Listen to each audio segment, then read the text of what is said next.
everyone. Welcome to class. I'm Miss Faust.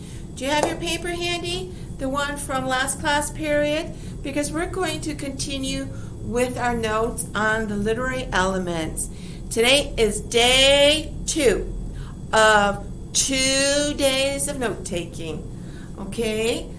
Be sure you've got your paper out because you're going to need to take these notes. You need this information. Remember, we're getting ready for literary readings. Oh, I'm excited. I hope you are too. Okay. Now, how shall we start? Well, let's start with this. As I said before, there are many literary elements out there. And we're just going to tackle the 5 major ones. So we've covered 2 of them. And those were, which ones were they? Setting, yes, and theme, okay. Versus what? Moral, exactly. So in a way, I guess you could say we've actually covered 3 major ones. Okay, but usually when I talk about theme, I talk about moral at the same time. So to me, theme is the big one. Okay, so now we've got 3 more. Let me get my pointer handy. Ooh, let's see what color. We'll go with the purple today. Are you ready? Are you ready? We're still not ready. What was setting again? Time, location, or place. Good job. What was theme? What? Main idea, point. Good job. What's moral? Moral. When we tend to find morals, where? Yes, fables. Exactly. It's the what? The lesson. Good job. Lesson taught. Exactly. Good. That was a quick review. It went just like that. Isn't that crazy how it goes just like that? Okay. Let us go over to here. Day 2, literary elements. We're going to tackle character. Character is another major element. Stories, plays, novels, even poems tend to have, short stories, all the literary work out there, all that fiction material out there, yes, tend to have characters. Exciting. When we think of characters, we think of, hold on, people. Yes, people. People are characters. They are, aren't they? Yep. Okay. Also, characters can be, one moment, can be animals. So, Mr. Bear is a character. Okay. Also, believe it or not, even an object can be a character. Oh my goodness, I better put my pointer down. You see it? Do you see? The little bug? Okay, so even a car could talk. A car could have a conversation. Yes, indeedy. There are movies out there from centuries ago, it seems like, where cars are talking to one another. It's crazy how that works. So yes, you can have cars. You can have bears. And you can have a straw girl. All as characters. All right. Now, pointer back. Let's look at these 2. We have major / main. Either one is fine. One time I say main, another time I say major. Either one is fine. Those characters are your important ones. They're the ones that you focus on. So we focus on her in her story. She is the main character. Okay. She is what we call developed. When a character is developed, it's a character we know everything about him. His likes, his dislikes, his weaknesses, his strength, or strengths, we can say. That he likes coffee every morning. That he likes to read the paper in the evening. That he's very charitable. That he's very friendly. He's very helpful. He loves blue shirts. Okay, we know everything. He's a developed character. Okay, now, there is a character called minor. Yes, indeed. Sorry. This guy is a minor character. Doesn't have much of a role in his story. Okay, he says zoom in and zoom out. Brum, brum, brum, brum. Okay? So a minor character, there's low focus. We see the character, yes, the character sort of goes up against a major one. Otherwise, it'd be really a boring story. If the major character has nobody to talk to. So yes, there's that minor character. Low focus. He's not developed. Not like the major one. We don't know all his strengths. We don't know what he likes or dislikes. His weaknesses. We don't know anything other than he loves to walk around with a hat every day. You can never see him without a hat. Even when you look in his yard, oh, there he is with a hat. That's not much. You really don't know much at all. End of story. Okay?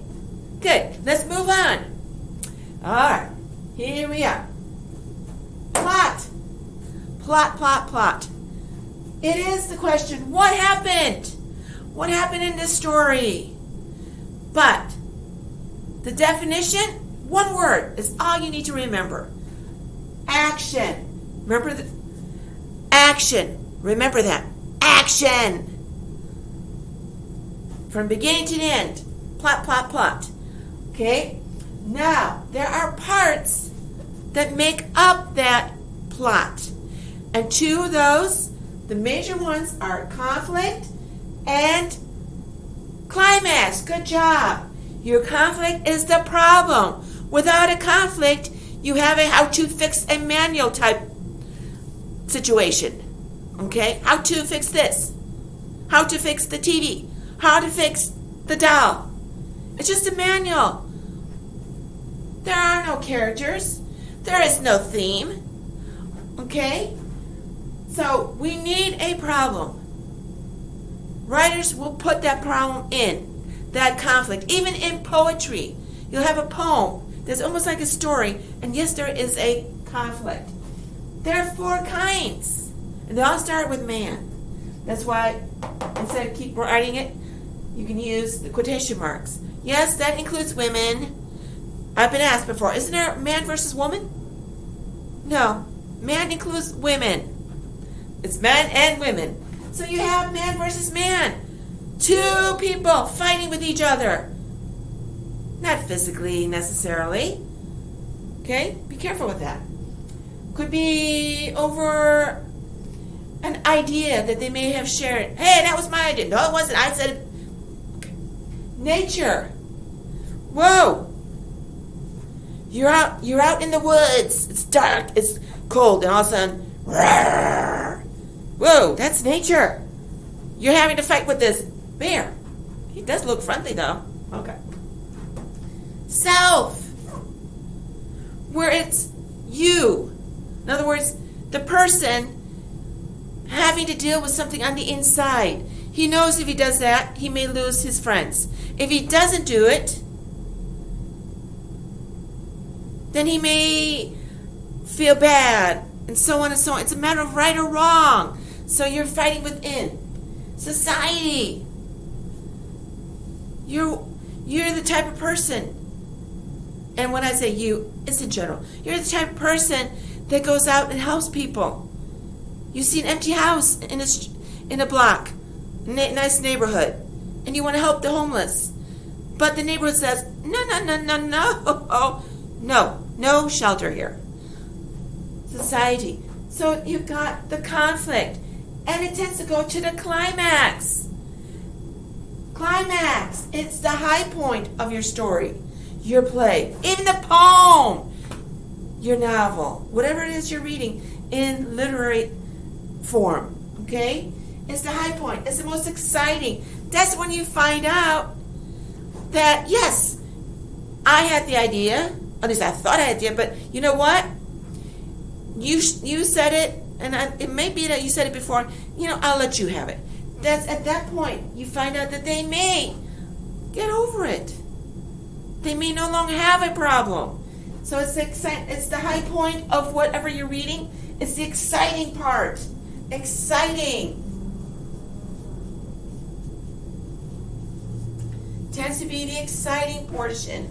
That's what we look for. And quite often, especially movies, they'll stop right there because they want to have a continuation, a part 2, a part 3. Same thing with novelists. You'll find a character keeps going on and on. They'll stop and you're thinking, oh my gosh, did Lulu lose? Did Jimmy make it? And then the next book comes along and you go, Jimmy made it. Lulu didn't lose. Okay. So, key elements of plot. Those two. Conflict and climax. Let's end with point of view. It is technically the angle or perspective from which the writer writes. And every writer has a certain way of writing. Look at your pronouns. Like I, we, us, she, he, they, them. Those kinds of, look at those. And that will help you to figure out which person we're talking about. Again, quotation marks, it just repeats. So I don't write it over and over. Okay? So it could be in first person, which would be I. The writer likes that form. It doesn't mean it's about the writer, but it's the angle that he wants to make the point. It's the best angle for him to make that point. Okay? I always read the paper in the morning. Okay. Second person is you. Again, the angle that the writer chooses to explain his point. And it's the best one for him. There aren't that many works out there that use the second person. Okay? And it's not about you. He's not saying that you need to iron the shirt. This is the heavy duty one right here. Third person. Third person. Third person. He, she, it. It. And then they. Okay, the plural. Those are the forms of the third person. Those are the ones you will see the most often. And think of especially this angle. Think of it as looking in on something. For instance, I could be looking through, let's say there's a window here.